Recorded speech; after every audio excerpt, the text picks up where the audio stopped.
Hello everyone, welcome back to the channel.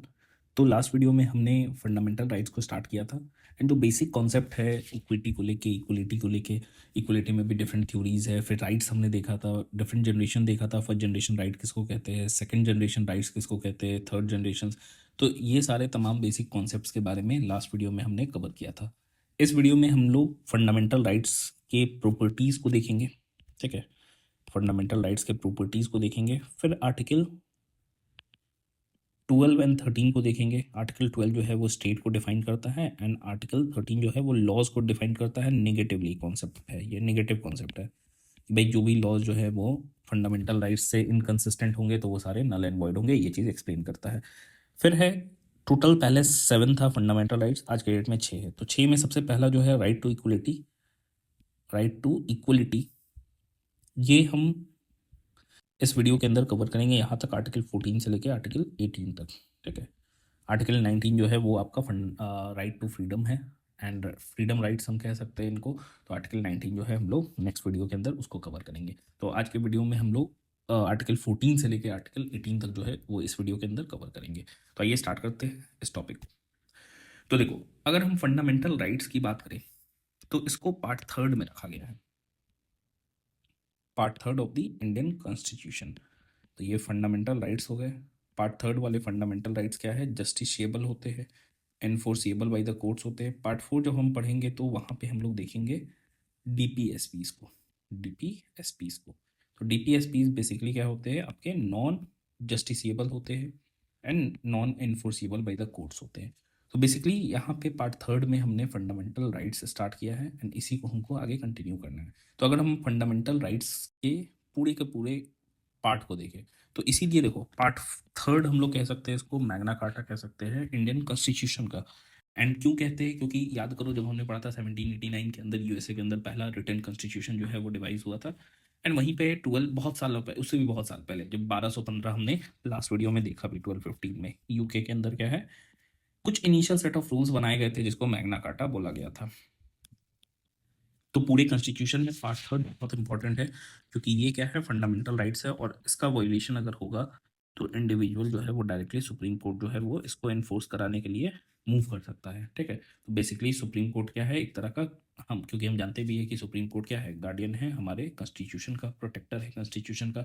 तो अगर fundamental rights आपका वायलेट होगा स्टेट के द्वारा या कुछ जो है केस में प्राइवेट इंडिविजुअल्स या फर्म्स के द्वारा भी हम कह सकते हैं, तो उस केस में जो है वो इंडिविजुअल मूव कर सकता है directly to the supreme court of India. तो पार्ट थर्ड के अंदर जो फंडामेंटल राइट्स है, these were inspired from the constitution of USA and USA के अंदर ये फंडामेंटल राइट्स की जगह बिल ऑफ राइट्स जो है वो मेंशन्ड है। यानी कि bill of rights US constitution के अंदर है, इंडियन कॉन्स्टिट्यूशन के अंदर फंडामेंटल राइट्स सेम चीज़ हो गया। ओरिजिनली क्या है, 7 फंडामेंटल राइट्स थे, लेकिन हाँ, राइट टू प्रॉपर्टी आर्टिकल 31 के अंदर कवर था जिसको डिलीट किया गया 44th अमेंडमेंट एक्ट 1978 के द्वारा, जिस वजह से आज की डेट में 6 ही फंडामेंटल राइट्स अवेलेबल है। इसमें देखो, राइट टू इक्वलिटी है आर्टिकल 14 से लेकर आर्टिकल 18 के अंदर, ये हम इस वीडियो में कवर करेंगे। राइट टू फ्रीडम है आर्टिकल 19 से लेकर आर्टिकल 22 के अंदर। राइट अगेंस्ट एक्सप्लॉइटेशन है आर्टिकल 23 से 24 तक। Right to freedom of religion है 25 से 28। Right cultural and educational rights हो गए 29 से 30 के बीच में। और राइट टू कॉन्स्टिट्यूशनल रेमेडी है आर्टिकल 32। इसमें आर्टिकल 31 भी जो है वो आपका पहले राइट टू प्रॉपर्टी डिलीट हो गया, वो आपका आज के डेट में हम कह सकते हैं लीगल राइट है, लेकिन हाँ ये जो है वो आपके फंडामेंटल राइट्स के अंदर नहीं है।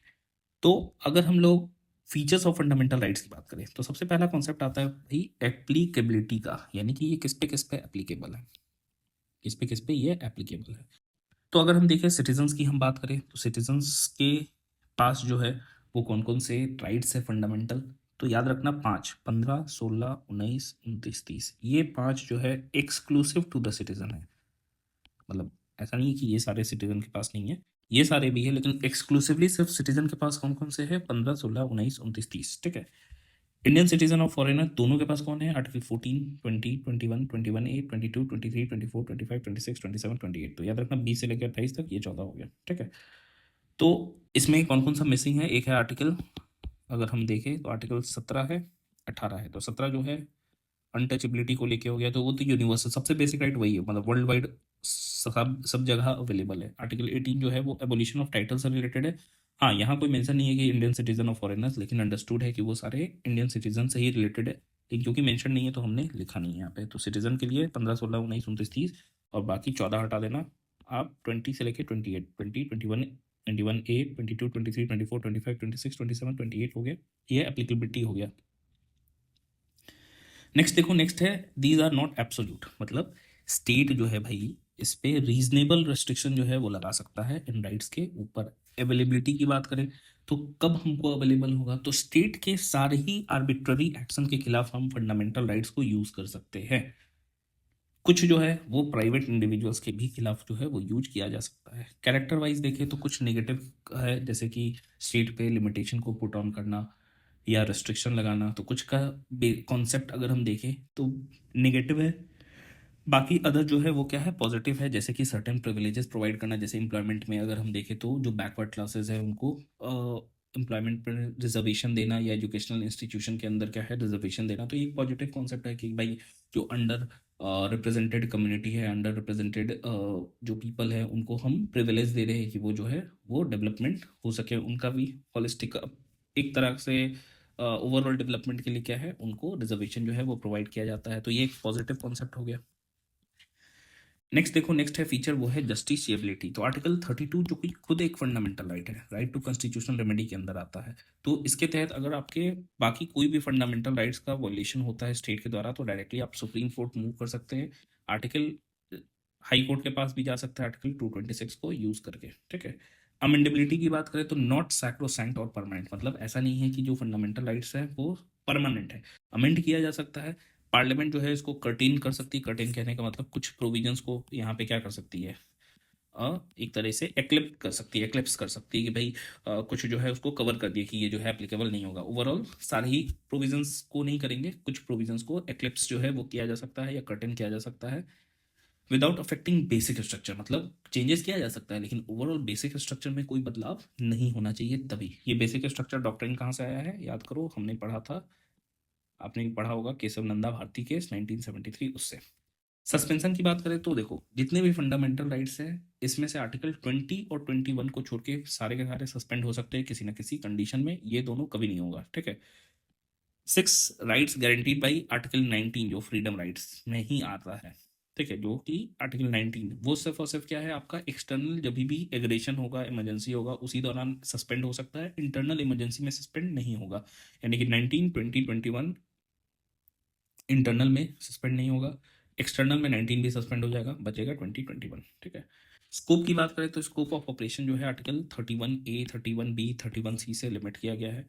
अगर हम मेंबर्स ऑफ आर्म फोर्सेस की बात करें तो उनके भी फंडामेंटल राइट्स को कुछ जो है वो रेस्ट्रिक्ट किया गया है या एब्रोगेट किया गया है by the parliament of India. क्यों भाई, क्योंकि मान लो कि अगर हम आर्म फोर्सेस के मेंबर्स की बात करें, कोई भी मान लो सोल्जर है, वो बोले कि भाई मेरे पास भी तो फंडामेंटल राइट है, कौन सा, आर्टिकल 21, राइट टू लाइफ। तो जब राइट टू लाइफ है तो हम भी तो जीना चाहते हैं, और जीना चाहते हैं तो हम क्यों गोली खाए, ठीक है, हम क्यों बॉर्डर पे रहे। तो इस केस में जो आर्म फोर्सेस के मेंबर्स होते हैं उनके फंडामेंटल राइट्स को कुछ एब्रोगेट किया जाता है।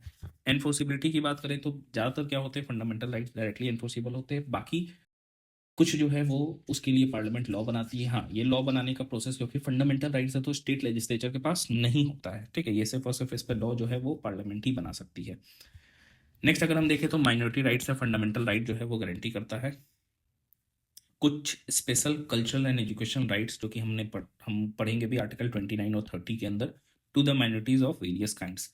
अब देखो इसमें सबसे पहला जो है वो है आर्टिकल 12 विच डिफाइंस स्टेट। तो स्टेट के अंदर डेफिनेशन में कौन कौन से जो बॉडीज है वो आएंगे, तो पहला देखो गवर्नमेंट ऑफ इंडिया है, पार्लियामेंट ऑफ इंडिया ये आ जाएंगे, government and legislature of each state ये आ जाएंगे स्टेट के डेफिनेशन के अंदर।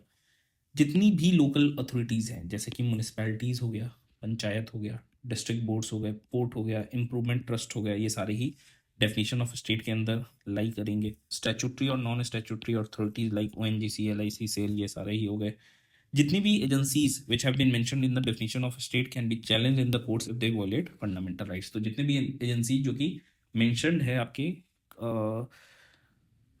डेफिनेशन ऑफ स्टेट के अंदर वो सारे के सारे को हम चैलेंज कर सकते हैं अगर वो हमारे फंडामेंटल राइट्स को वायलेट करे तो। अब देखो इस पर कंट्रोवर्सीज होने लगा अदर अथॉरिटीज़ को लेके कि अदर अथॉरिटीज़ जो मेंशन है तो उसमें कौन कौन से authorities in the definition of state आएंगे। तो इसी के लिए केस हुआ था अजय हसिया वर्सेस खालिद मुजीब 1981 के अंदर, जहाँ पे 6 फैक्टर टेस्ट जो है वो जजमेंट के द्वारा आया था कि भाई किसी भी बॉडी को आप गवर्नमेंट बॉडी या स्टेट बॉडी तभी कंसीडर करेंगे जब उसमें ये सारे फीचर्स होंगे, जैसे शेयर कैपिटल को लेके, फाइनेंशियल असिस्टेंस को लेके, मोनोपोली स्टेटस को लेके, स्टेट ऑफ कंट्रोल को लेके, स्टेट कंट्रोल को लेके, functions of body and department. तो ये 6 फैक्टर टेस्ट जो है ये सारे फीचर्स के आधार पे क्या है डिसाइड किया जाता है कि भाई कोई भी जो है वो गवर्नमेंट एंटिटी है या नहीं है। तो गवर्नमेंट एंटिटी होगा तो ऑब्वियसली क्या हो जाएगा, स्टेट हो जाएगा। अब फिर एक क्वेश्चन आया कि भाई जुडिशियरी जो है वो क्या फॉल करता है स्टेट के डेफिनेशन के अंदर। तो दो केस है, अगर वो नॉन जुडिशियल फंक्शंस को परफॉर्म कर रहा है तो उस केस में वो क्या है स्टेट के डेफिनेशन में आएगा। लेकिन हाँ अगर जुडिशियल फंक्शन परफॉर्म कर रहा है जुडिशियरी तो उस केस में डेफिनेशन ऑफ स्टेट के अंदर वो नहीं लाई करता है। नेक्स्ट देखिए, नेक्स्ट है आर्टिकल 13। तो आर्टिकल 12 क्लियर हो गया। आर्टिकल 12 जो है वो बेसिकली क्या है आपका स्टेट का डेफिनेशन हो गया, स्टेट का डेफिनेशन हो गया, ठीक है। तो आर्टिकल 13 क्या है, all laws which are inconsistent with fundamental rights are null and void. भाई जो भी फंडामेंटल राइट्स से इनकंसिस्टेंट होगा, मान लो कोई लॉ बनाया गया पार्लियामेंट के द्वारा, स्टेट लेजिस्लेचर के द्वारा, ये फंडामेंटल राइट को वायलेट कर रहा, मान लो कहीं ना कहीं वो किसी ना किसी तरीके से आर्टिकल 14 राइट टू इक्वलिटी को क्या है आपका कहीं ना कहीं इंसिडेंटल इफेक्ट हो गया कि भाई उसका वायलेट कर रहा। तो उस केस में क्या है वो लॉ जो है बनाया गया है, चाहे वो पार्लियामेंट के द्वारा बनाया गया हो या स्टेट लेजिस्लेचर के द्वारा बनाया गया हो, उसको डिक्लेयर किया जाएगा null and void. Article 13 also forms doctrine of judicial review. अब यहीं से क्वेश्चन कि भाई नल एंड वॉइड है, डिक्लेयर किया जा रहा है, तो कोई इसको देखेगा तब ना कि भाई लॉ बनाया गया, इसको स्टडी किया जाएगा तब तो डिक्लेयर होगा। तो ये डिक्लेयर कौन करेगा, ये कोर्ट्स डिक्लेयर करेंगे। एंड यही बेसिस होता है जुडिशियल रिव्यू का कि भाई नल एंड वॉइड डिक्लेयर करने के लिए उसको स्टडी करना होगा, तो रिव्यू तो करना ही होगा ना। तो जुडिशियरी के द्वारा रिव्यू करना किसी लॉ को, इसी को जुडिशियल रिव्यू कहते हैं। And this is called as doctrine of judicial review. It places judiciary as the guardian, protector and interpreter of fundamental rights. Interpreter क्यों भाई, क्योंकि इंटरप्रेट किया क्या जा रहा है कि लॉ जो है वो बनाया गया उसको पढ़ के इंटरप्रेट किया जाएगा भाई वो जो है वो इनकंसिस्टेंट है या कंसिस्टेंट है, तो ये कौन करेगा, ये जुडिशियरी करेगा। तो कौन कौन से लॉज है आर्टिकल 13 के अंदर, तो परमानेंट लॉज हो गए इनेक्टेड बाय पार्लियामेंट और स्टेट लेजिस्लेचर्स, टेम्पोररी लॉज हो गए like ordinances issued by the president और स्टेट गवर्नर्स, स्टैट्यूटरी इंस्ट्रूमेंट्स है जैसे एग्जीक्यूटिव लेजिस्लेशन जैसे कि order, by laws, rule regulation और notifications. Non legislative sources of law है दैट इज कस्टम और usage having the force of law. तो ये सारे के सारे क्या है आपके आर्टिकल 13 के अंदर लॉ के डेफिनेशन में आते हैं। अब देखो आर्टिकल 13 जो है does not include laws declared by the courts और डायरेक्शंस और orders made by supreme court under article 142। तो आर्टिकल 142 कहता है जो सुप्रीम कोर्ट लॉ या डायरेक्शन देता है वो आर्टिकल 13 के अंदर इंक्लूड नहीं होते, याद रखना। आर्टिकल 13 जो है मतलब जब जब आर्टिकल 142 काम करेगा, आर्टिकल 13 जो है वो आपका नहीं काम करेगा, क्योंकि सुप्रीम कोर्ट अगर कोई डायरेक्शन दे रहा है तो उस केस में उसको आर्टिकल 13 के तहत लॉ कंसीडर नहीं किया जाएगा, ऐसा समझो। अब देखो जुडिशियल डॉक्ट्राइन से अप्लाइंग आर्टिकल 13 कुछ डॉक्ट्राइन्स है, जैसे कि एक है सबसे पहला हमारा doctrine of pith and substance. तो पिथ हम लोग कहते हैं सेंट्रल एक थीम को, जैसे मतलब पिथ जो है वर्ड ना ट्री से लिया गया है। ट्री में जो हम एनाटॉमी अगर हम देखें तो जो सेंट्रल पार्ट होता है उसको पिथ बोला जाता है। सेंट्रल जो ऑब्जेक्टिव कह लो या बेसिक फीचर कह लो, बेसिक फिलोसफी कह लो, वो उसको पिथ कह रहे हैं। तो अगर incidental effects और encroachment are permissible at times keeping true nature and substance in mind। यानी कि अगर मान लो कि कोई भी लॉ जो है वो बनाया जाता है, ठीक है, उसका कोई इंसिडेंटल मतलब गलती से कोई ऐसा इफेक्ट हो रहा है कि वो किसी और भी आपके जो मान लो कोई शेड्यूल्स है, ठीक है, मान लो यूनियन जो है वो कोई लॉ बनाता है, उसका कोई इंसिडेंटल इफेक्ट स्टेट के किसी लॉ को पे आ रहा है, ठीक है, कोई भी इंसिडेंटल इफेक्ट, तो उस केस में देखा जाएगा कि भाई यूनियन के द्वारा जो लॉ बनाया गया है उसका बेसिक फिलोसफी क्या है। अगर वो बेसिक फिलोसफी के तहत आ रहा है तो ये क्या हो जाएगा, नल एंड वॉइड नहीं होगा ये लॉ, ठीक है। तो इसी को doctrine of pith and substance जो है वो कहा जाता है। दूसरा है doctrine of harmonious construction in case of any inconsistency between state statutes, यानी कि laws. Proper harmonization is to be done between conflicting parts so that one part does not defect purpose of another। यानी कि मान लो कि एक law है 1, एक लॉ है 2, बोला जा रहा है डॉक्ट्राइन ऑफ हार्मोनियस कंस्ट्रक्शन कि मान लो कोई भी इनकंसिस्टेंसी दोनों लॉ में आ रहा है, दोनों को इस तरीके से इंटरप्रेट किया जाएगा कि इसका कोई भी पार्ट इसको ऑब्स्ट्रक्ट ना करे और इसका कोई भी पार्ट जो है इसके किसी भी पार्ट को ऑब्स्ट्रक्ट ना करे, यानी कि एक दूसरे लॉ बनाने का जो पर्पस है दोनों लॉ का, वो एक दूसरे को क्या करें, आपको डिफीट ना करें, ठीक है। तो यही है doctrine of harmonious construction. Next है डॉक्ट्राइन ऑफ कलरेबल लेजिस्लेशन, यानी कि अगर हम देखें तो इसका बेस है कि भाई कोई भी लॉ अगर बनाया जा रहा है, मान लो कि बोला जाता है what can not be done directly can not also be done indirectly, जो डायरेक्टली हम नहीं कर सकते गलत है तो वो इनडायरेक्टली भी नहीं किया जा सकता है, ठीक है। तो इसी को कहते हैं doctrine of colourable legislation. Next है doctrine of eclipse, pre constitutional law which violates fundamental rights.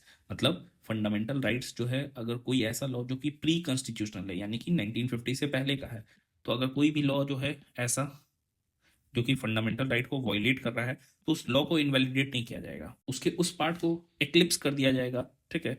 या उस पर्टिकुलर पार्ट को ही नल एंड वॉइड किया जाएगा, जो कि आपका अनफोर्सिबल होगा, मतलब will not be declared null and void but only becomes unenforceable. यानी कि कह सकते हैं हम लोग कि पर्टिकुलरली प्री कॉन्स्टिट्यूशनल कोई भी लॉ है तो उसका वो पार्ट जो है उसको मतलब नल एंड वॉइड पूरा ओवरऑल लॉ को नहीं किया जाएगा, उस पार्ट को सेगमेंट को आपका अनफोर्सिबल जो है वो बना दिया जाएगा।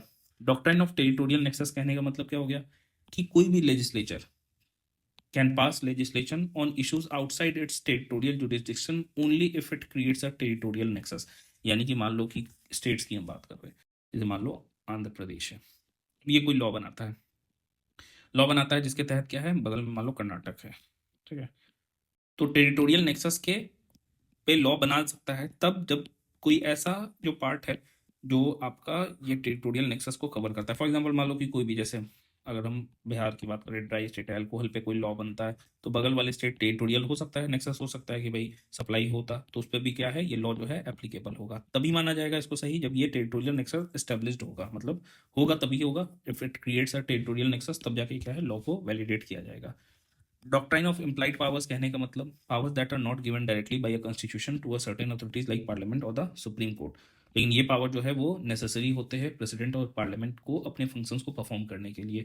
तो इम्प्लाइड पावर्स कहने का मतलब इसका डॉक्ट्राइन मतलब कॉन्स्टिट्यूशन के द्वारा डायरेक्टली पावर्स नहीं दिए गए हैं, लेकिन ये पावर्स जो है वो नेसेसरी होते हैं, मतलब उनको प्रोवाइडेड होते हैं, क्यों, क्योंकि वो अपने फंक्शंस और ड्यूटीज को परफॉर्म कर सके उसके लिए। नेक्स्ट है डॉक्ट्राइन ऑफ प्लेजर, यानी कि except for provisions provided by the constitution civil servant जो भी होते हैं वो सारे के सारे आपके अपने पोजीशन को अपने ऑफिस को होल्ड करते हैं at the pleasure of the president as well as governor, ठीक है। तो स्टेट के अंदर गवर्नर हो गए, यूनियन लेवल पे प्रेसिडेंट हो गए। डॉक्ट्राइन ऑफ सिविलिटी को अगर हम देखें, if any of the laws enforced are inconsistent with the provisions of the fundamental rights, then the courts will treat only the objectionable provision as unlawful and not the entire law। यानी कि doctrine of civility को अगर हम देखें तो कोई भी law जो है अगर मान लो बनाया जा रहा है, कोई उसका सेगमेंट हो, कोई उसका पार्ट जो है अगर फंडामेंटल राइट्स से इनकंसिस्टेंट है तो उस पर्टिकुलर पार्ट को ही क्या है अनलॉफुल जो है वो डिक्लेयर किया जाएगा, पूरा का पूरा इंटायर लॉ को जो है वो नहीं किया जाएगा। डॉक्ट्राइन ऑफ इंसिडेंटल और एंसिलरी पावर्स की बात करें तो if a legislative body has the power to legislate on a particular matter then they have the power to legislate on ancillary और connected topics reasonably related to that matter. मान लो कि कोई भी लेजिस्लेटिव बॉडी है, whether वो parliament हो या फिर वो स्टेट लेजिस्लेचर हो, अगर वो किसी टॉपिक पे लॉ बना रही है तो उसके सब टॉपिक्स पे भी लॉ बना सकती है, ठीक है, यही कह रहा है नटसेल में। डॉक्ट्राइन ऑफ डेलीगेटेड लेजिस्लेशन कहने का मतलब क्या हो गया, executive authority is given powers by primary legislation to make laws और अदर सिमिलर इंस्ट्रूमेंट्स। मतलब जो एग्जीक्यूटिव अथॉरिटी जो है प्राइमरी लेजिस्लेशन के द्वारा, प्राइमरी लेजिस्लेशन कौन है, लोकसभा, इनके द्वारा किसको पावर दिया गया है, एग्जीक्यूटिव्स को, प्रेसिडेंट हो गए, प्राइम मिनिस्टर हो गए, प्राइम मिनिस्टर नहीं क्या हमारे काउंसिल ऑफ मिनिस्टर्स हो गए headed by the prime minister, तो ये सारे आपके क्या है लॉज बना सकते हैं, लेजिस्लेचर जो है वो कर सकते हैं, तो उनको पावर कहाँ से मिल रही है, लोकसभा से, ठीक है, वहीं से पावर मिल रही है। डॉक्ट्राइन ऑफ नेसेसिटी की बात करें तो use to justify the violation of rights और extra constitutional by the state in extreme situation to restore peace and stability. यानी कि जब भी ऐसा नेसेसिटी होगा तो अगर कोई भी वॉयलेशन होता है किसी भी राइट्स का या एक्स्ट्रा कॉन्स्टिट्यूशनल कोई भी चीज़ जो है वो स्टेट के द्वारा किया जाता है एक्सट्रीम सिचुएशन में, कि भाई नॉर्मल सिचुएशन को स्टेबलिश, मान लो कि कहीं आर्म रिबेलियन हो रहा है तो उस केस में क्या है, जो अगर मान लो आर्म फोर्सेस वहाँ पे उतरती है तो मार्शल लॉ लगता है, तो उस केस में क्या है नेसेसिटी है कि भाई रीस्टोर नॉर्मल पीस एंड जो भी स्टेबिलिटी है उसको रीस्टोर करना है इसलिए लगेगा, तो ये हो गया।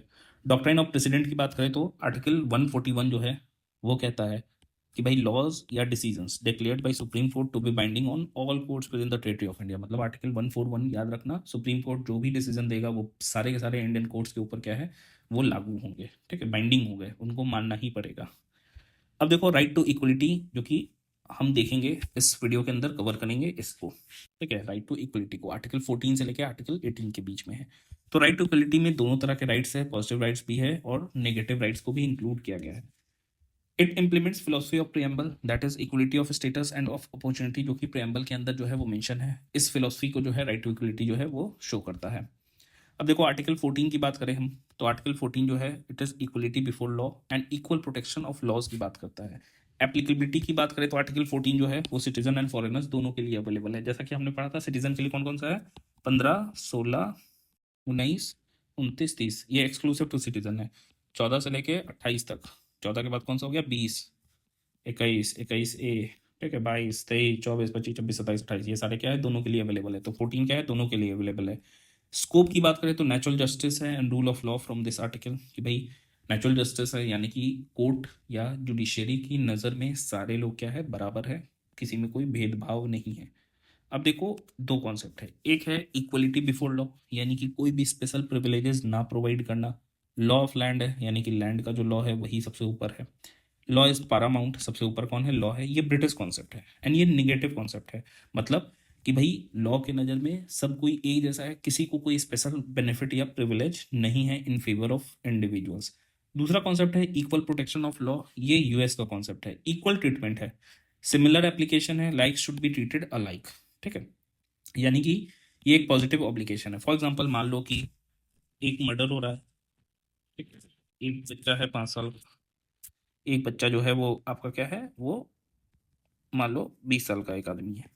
तो इस केस में क्या है कि अगर मर्डर में हम लाइक शुड बी ट्रीटेड, इसमें कह सकते हैं alike should be treated like अगर रहता कि भाई डिफरेंट भी जो है वो एक जैसे ही हम ट्रीट करेंगे, जो कि क्या हो गया आपका, जो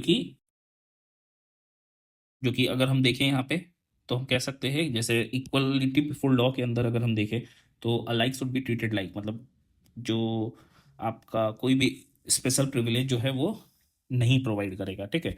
मतलब हम कह सकते हैं कि दोनों जो है वो चाहे बच्चा हो चाहे वो बड़ा आदमी हो, दोनों को एक जैसा ट्रीट किया जाएगा। लेकिन इक्वल प्रोटेक्शन ऑफ लॉ में क्या कहा जा सकता है कि 5 है और 20 है, ठीक है, 5 और 20 मान लो दोनों से मर्डर होता है, तो इस केस में ये बच्चा जो है वो मर्डर कर रहा है, ऑब्वियसली एक्सीडेंटल होगा।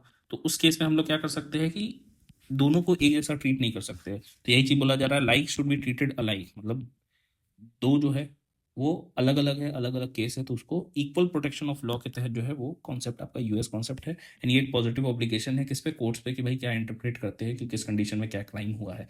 मतलब कोई स्पेशल प्रिविलेज की बात नहीं की जा रही है, लेकिन हाँ यहाँ पे क्या है, इक्वल प्रोटेक्शन ऑफ लॉ जो है वो यूएस कॉन्सेप्ट है, याद रखना। हमारे यहाँ जो है इक्वलिटी बिफोर लॉ जो है वो है, क्योंकि ब्रिटिश कॉन्सेप्ट है, वहीं से हमने लिया भी है। नेक्स्ट देखो रूल ऑफ लॉ की अगर हम बात करें तो it was propounded by British jurist A V Dicey. A V Dicey की बात करें तो उन्होंने रूल ऑफ लॉ दिया था कि भाई लॉ जो है उसी के तहत जो है वो पूरा का पूरा आपका स्टेट जो है रन करता है। 3 एस्पेक्ट है इसके अंदर, कोई भी आर्बिट्ररी जो है वो पावर जो है वो नहीं है, मतलब no man can be punished except for a breach of law, मतलब स्टेट के पास कोई आर्बिट्ररी पावर जो है वो आपका नहीं है। यानी कि कहा जा सकता है कि स्टेट जो है वो बेसिकली किसी भी इंसान को बेवजह सजा जो है वो नहीं दे सकता है। इक्वलिटी बिफोर लॉ है, यानी कि हर जो सिटीजन है, सारे सिटीजन, वो सारे सिटीजन जो है वो आपके क्या हो गए, लॉ के नज़र में या जुडिशियरी की नज़र में वो क्या है, सारे के सारे एक जैसे हैं। तीसरा अगर हम लोग कॉन्सेप्ट देखें तो सोर्स ऑफ इंडिविजुअल है, यानी कि कॉन्स्टिट्यूशन क्या है, it is the result of rights of the individual as defined and enforced by the courts of law. ये जो प्रोविजन है this is not applicable in the Indian system as India has a written constitution which is the source of individual rights. मतलब अगर हम देखें यहाँ पे rule of law की बात करें तो rule of law Indian concept नहीं है एंड इंडियन कॉन्सेप्ट पे ये काम नहीं करेगा। क्यों? क्योंकि यहाँ पे अगर हम सोर्स ऑफ इंडिविजुअल की बात करें तो इंडिविजुअल राइट्स का जो सोर्स है वो आपका रिटन कॉन्स्टिट्यूशन है, जबकि रूल ऑफ लॉ जो है वो इंडिया के अंदर वैलिड नहीं है। मतलब हम नहीं कह सकते कि रूल ऑफ लॉ जो है उसी के तहत जो इंडिविजुअल है उसको पावर मिला। इंडिविजुअल को पावर कहाँ से आ रहा है? कॉन्स्टिट्यूशन से, ठीक है, क्योंकि हमारे पास क्या है, रिटन कॉन्स्टिट्यूशन अवेलेबल है। अगर हम एक्सेप्शन की बात करें इक्वलिटी को लेके, तो सबसे पहला एक्सेप्शन है कॉन्स्टिट्यूशनल हेड्स को लेके, ठीक है। तो कॉन्स्टिट्यूशनल हेड्स जो है वो आपके, तो अंडर आर्टिकल 361 के अंदर अगर हम देखें तो जो प्रेसिडेंट ऑफ इंडिया है एंड गवर्नर ऑफ स्टेट्स हैं उनके पास कुछ इम्यूनिटीज़ है जो कि उनको मतलब एक्सेप्शन है इक्वलिटी को लेके कि भाई सारे लोगों को इक्वल जो है वो बेनिफिट नहीं है लॉ का, या इक्वल हम कह सकते हैं राइट्स जो अवेलेबल नहीं है। तो president of India and governor of state को कुछ पर्टिकुलर कुछ फॉलोइंग हम कह सकते हैं इम्यूनिटीज प्रोवाइडेड है। जैसे कि सबसे पहला अगर हम देखें तो परफॉर्मेंस ऑफ ड्यूटीज, तो परफॉर्मेंस ऑफ ड्यूटीज को लेके आपका उनके पास क्या है बेनिफिट, क्या immunity, they are not answerable to any court for exercise of duties. मान लो वो ड्यूटीज परफॉर्म कर रहे हैं तो उसके लिए वो आंसरेबल नहीं है किसी कोर्ट को लेके। क्रिमिनल प्रोसीडिंग, कोई भी क्रिमिनल प्रोसीडिंग उन पे नहीं हो सकता है during his term of office, जब तक वो ऑफिस में है तब तक। ऑफिस में कहने का मतलब ऐसा नहीं कि 9 से 5 ऑफिस में, ऑफिस में कहने का मतलब कि वो जब तक उस टेन्योर में है, ठीक है, तब तक कोई क्रिमिनल प्रोसीडिंग उन पे नहीं हो सकता है। कोई भी इम्प्रिजनमेंट नहीं हो सकता है from any court during his term of office. Next, provision with regard to civil proceeding, civil proceeding भी आपका टर्म ऑफ ऑफिस में नहीं हो सकता है। जब वो रिटायर होंगे, मतलब एक तरीके से उनका टेन्योर या टर्म जो है वो खत्म होगा, तो उसके 2 महीने के बाद क्या है नोटिस जो है वो दिया जा सकता है, एंड उसके बाद जो है उनके ऊपर सिविल प्रोसीडिंग जो है वो कार्रवाई की जा सकती है, लेकिन हाँ 2 महीने के बाद। दूसरा अगर हम देखें तो reporting proceedings of the parliament, no person shall be liable to any civil और criminal proceedings in any court in respect of publication of a substantially true report of any proceedings of either house of parliament और state legislature. यानी कि मान लो जो भी publications है, जो भी आपके रिपोर्ट्स हैं, अगर पार्लियामेंट से बाहर आ रहे हैं, जो भी न्यूज़ बाहर आ रहा है और वो ट्रू न्यूज़ है, मतलब कोई उसमें छेड़छाड़ नहीं किया गया है, तो उसके लिए अगर कोई न्यूज़ को पब्लिश कर रहा है या किसी को बता रहा है कि पार्लियामेंट में ये बहस चल रहा है, ये सारी चीज़ें हो रही है, तो उसके लिए उस पर कोई भी क्रिमिनल प्रोसीडिंग जो है वो नहीं होगा, ठीक है, या कोई भी सिविल जो हम कह सकते हैं प्रोसीडिंग नहीं होगा, दोनों का दोनों। पार्लियामेंट्री प्रोसीडिंग्स और स्टेट प्रोसीडिंग्स की बात करें तो कोई भी एमपी जो कि, अगर हम देखें पार्लियामेंट या स्टेट लेजिस्लेचर के अंदर एमएलए कह लो, तो वो कोई भी आपके मेंबर्स कोई भी किसी भी चीज़ को बोलते हैं मान लो पार्लियामेंट के अंदर या वेदर स्टेट लेजिस्लेचर के अंदर, तो उनको कुछ इम्यूनिटीज मिलता है, इनको पार्लियामेंट्री प्रिविलेजेस हम लोग कह सकते हैं। तो इसके तहत क्या है उनके पास कुछ प्रिविलेजेस होते हैं कि उसके तहत उनको मतलब छूट होती है कि वो कुछ भी बोल सकते हैं, अपनी बात जो है वो रख सकते हैं, रख सकते हैं बेझिझक, मतलब उनके दिमाग में ये डर ना हो कि वो जो है उनके ऊपर सिविल या क्रिमिनल प्रोसीडिंग जो है वो चलेगा, ठीक है। Provisions with Article 31C, laws made for implementing DPSP in Clause B or C of Article 39 cannot be challenged on ground that they are violative of Article 14. Where Article 31C comes in, Article 14 goes out. तो अगर हम Article 39 के तहत देखें तो उसी को बताने के लिए आर्टिकल 31C के अंदर प्रोविजन ऐड किया गया कि आर्टिकल 39 के अंदर जो क्लॉज बी और सी लिखा गया है उसको अगर इम्प्लीमेंट किया जाएगा, मतलब DPSP article 39 clause B and C के अंदर जो भी प्रोविजंस लिखा गया है उसको अगर एप्लीकेबल करने के लिए कुछ भी लॉज बनाया जाता है, और अगर वो लॉ क्या है राइट टू इक्वलिटी के अगेंस्ट आता है, तो उस केस में आर्टिकल 14 जो है वो काम में नहीं आएगा। आर्टिकल 31C के अंदर ये मेंशन है, यानी कि आर्टिकल 31C जब भी एक्ट करेगा तो आर्टिकल 14 ऑटोमेटिकली क्या हो जाएगा, सस्पेंड हो जाएगा, ये याद रखना। यानी कि आर्टिकल 31C आगे हम लोग देखेंगे कि 31C के अंदर क्या क्या चीज़ें मेंशनड है। तो सिंपल सा चीज़ है, आर्टिकल 39 जो कि डीपीएसपी है उसका क्लॉज बी एंड सी को अप्लाई करने के लिए, उनके प्रोविजंस को अगर अप्लाई करने के लिए कोई भी लॉ बनाया जाता है, तो इस केस में आर्टिकल 31C के तहत क्या है, आर्टिकल 14 में के इनकंसिस्टेंट भी रहेगा, तो उस केस में भी ये क्या है आर्टिकल 14 जो है वो सस्पेंड हो जाएगा आर्टिकल 31C जब भी एक्ट करेगा। तो इसीलिए लिखा भी गया है कि भाई article 31C comes in where, या वेयर एवर कह सकते हैं, आर्टिकल 14 जो है वो गोज आउट। डिप्लोमेटिक इम्यूनिटी जो है वो प्रोवाइड करता है फॉरेन सोवरेन्स को, रूलर्स को, एम्बेसडर्स को, डिप्लोमेट्स को, यूएनए को एंड इट्स एजेंसीज को, तो इनको डिप्लोमेटिक इम्यूनिटी जो है वो अवेलेबल है। टेस्ट ऑफ इक्वलिटी की बात करें तो non applicability of article 14, where equals and unequals are treated differently, article 14 does not apply. मतलब जब इक्वल अनइक्वल को एक जैसा जो है वो, इक्वल और अनइक्वल को अलग अलग ट्रीट किया जाएगा, तो उस केस में आर्टिकल 14 जो है अप्लाई नहीं होता है।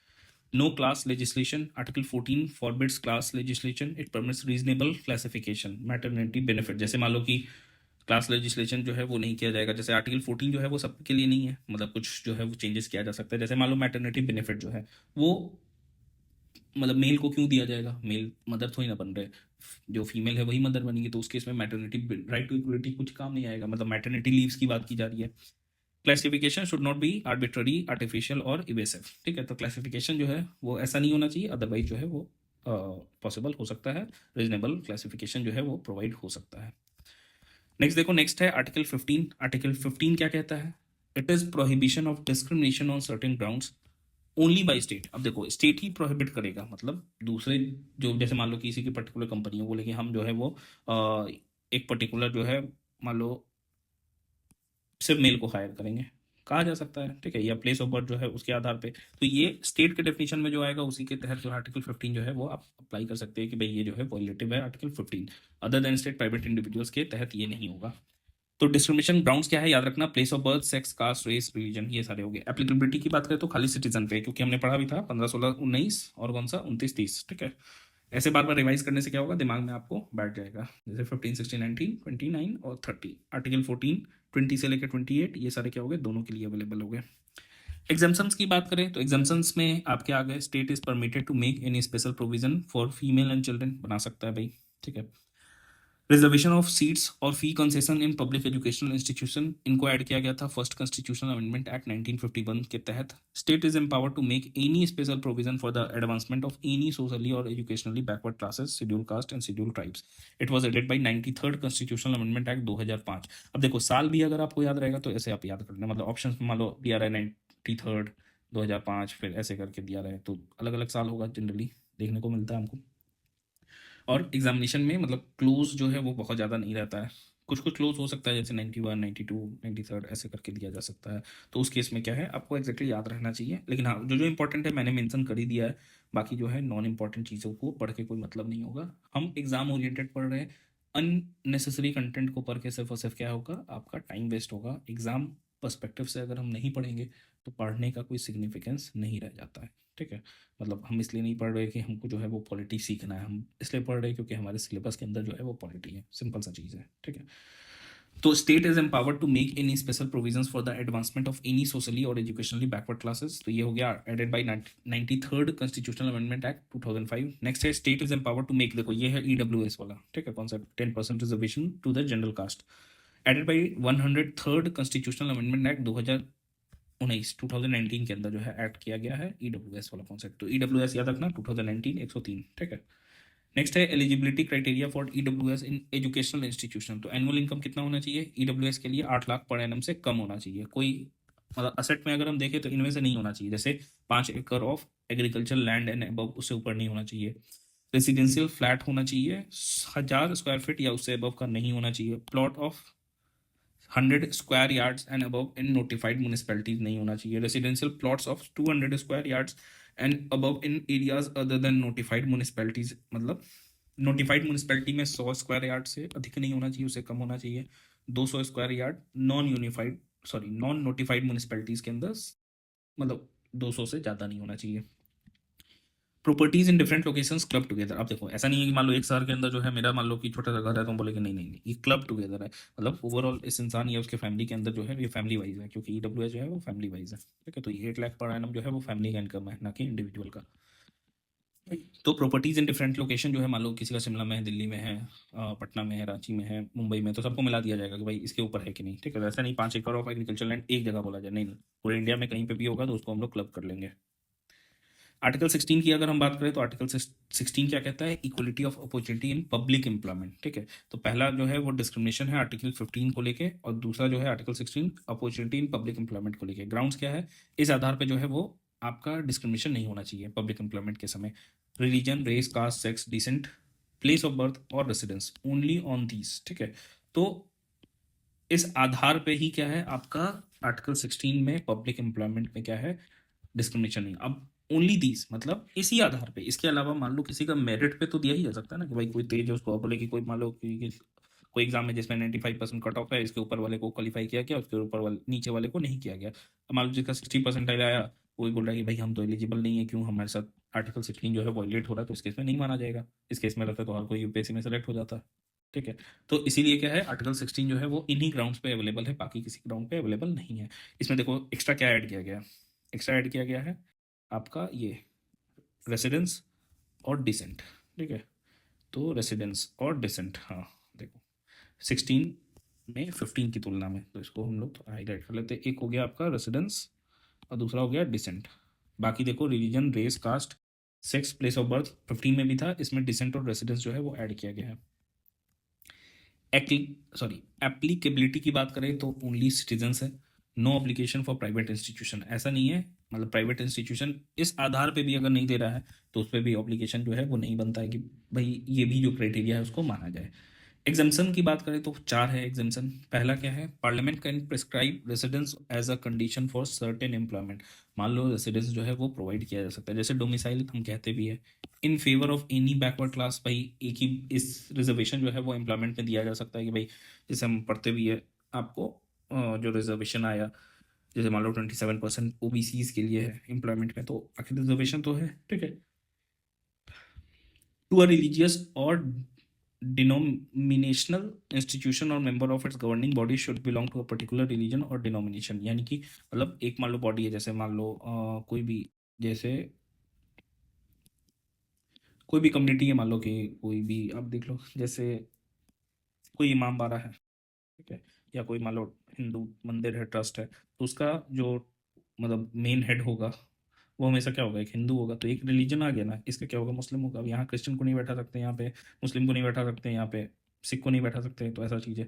यानी कि हम कह सकते हैं कि कुछ रिलीजियस इंस्टीट्यूशन के अंदर जो है वो जो गवर्निंग बॉडी का जो मेंबर है या हेड है वो हमेशा उसी पर्टिकुलर रिलीजन का होगा, ऐसा जो है आर्टिकल 16 के एग्जाम्पशन में जो है इंक्लूड किया गया। फोर्थ या चौथा एक्सेप्शन क्या है, state is permitted to make reservation for EWS up to 10%, जो है इकोनॉमिकली वीकर सेक्शन के लिए ईडब्ल्यूएस का 10% कोटा जो है वो बनाया जा सकता है। नेक्स्ट देखो है मंडल कमीशन एंड आफ्टर मैथ, जो कि आपका बैकवर्ड क्लासेस के लिए जो है रिजर्वेशन की बात करता है।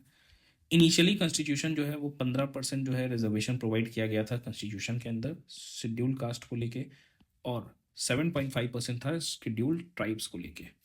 फिर 1953 के अंदर जो है काका कालेलकर कमीशन जो है वो बनाया जाता है, जो कि पहला बैकवर्ड क्लास कमीशन था, लेकिन इसका कोई भी इम्पैक्ट जो है वो नहीं आता है। फिर मंडल कमीशन जो है वो बनाया गया 1979 के अंदर, जो कि सेकंड बैकवर्ड क्लास कमीशन था। इन टर्म्स ऑफ आर्टिकल 340 जो है वो बनाया गया था इस कमीशन को। सबमिटेड रिपोर्ट इन 1980, तो बनाया कब गया 1979 के अंदर, और रिपोर्ट इन्होंने सबमिट किया 1980 के अंदर। एंड इन्होंने आइडेंटिफाई किया कि भाई 3743 कास्ट जो है वो सोशली एंड एजुकेशनली बैकवर्ड है, जो कि 52% ऑफ पॉपुलेशन कंस्टिट्यूट करती है, excluding schedule tribe and schedule caste, मतलब शेड्यूल ट्राइब और शेड्यूल कास्ट को हटा के इतने कास्ट जो है जो कि 52% पॉपुलेशन बनाती है वो बैकवर्ड क्लासेस के अंदर है, ठीक है, socially and educationally backward. And Mandal commission का रिकमेंडेशन आया कि भाई 27% जो है ओबीसी को दिया जाए, और टोटल जो है वो 50% हो रिजर्वेशन, इससे अधिक ना हो। इम्प्लीमेंटेशन कब होता है, वीपी सिंह गवर्नमेंट के द्वारा 1990 में 27% जो है वो कोटा ओबीसी के लिए लाया जाता है।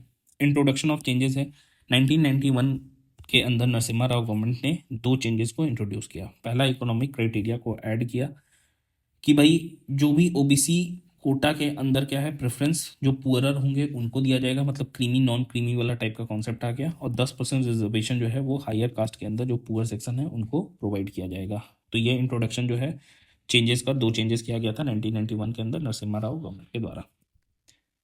फिर आया 1992 के अंदर, जो कि इंदिरा साहनी का केस है, जिसको मंडल केस पॉपुलरली जो है वो कहा जाता है।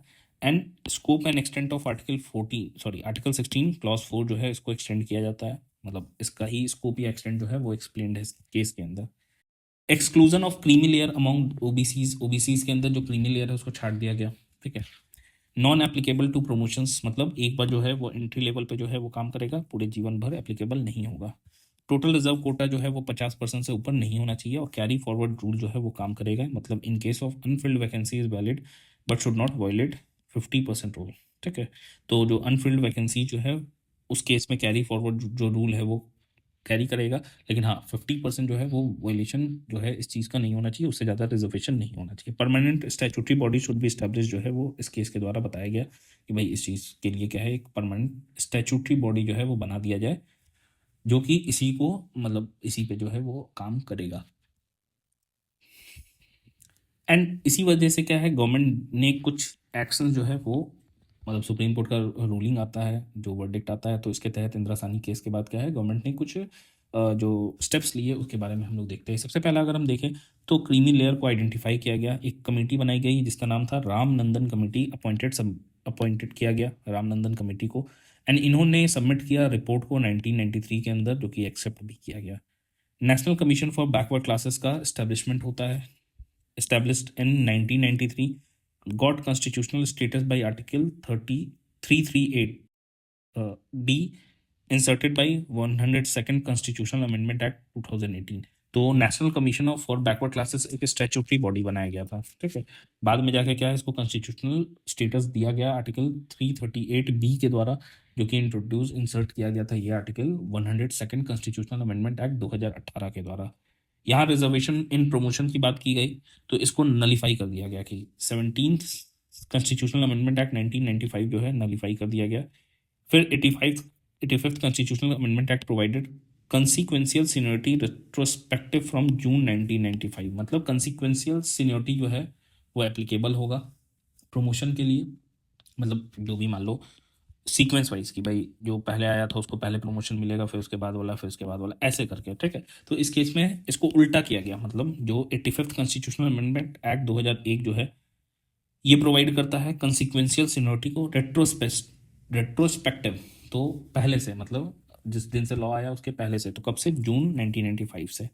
प्रोविजन फॉर बैकलॉग वैकेंसीज, तो 81st कॉन्स्टिट्यूशनल अमेंडमेंट एक्ट 2000 के अंदर it empowers state to consider unfilled reserve vacancies to be filled up in any succeeding years.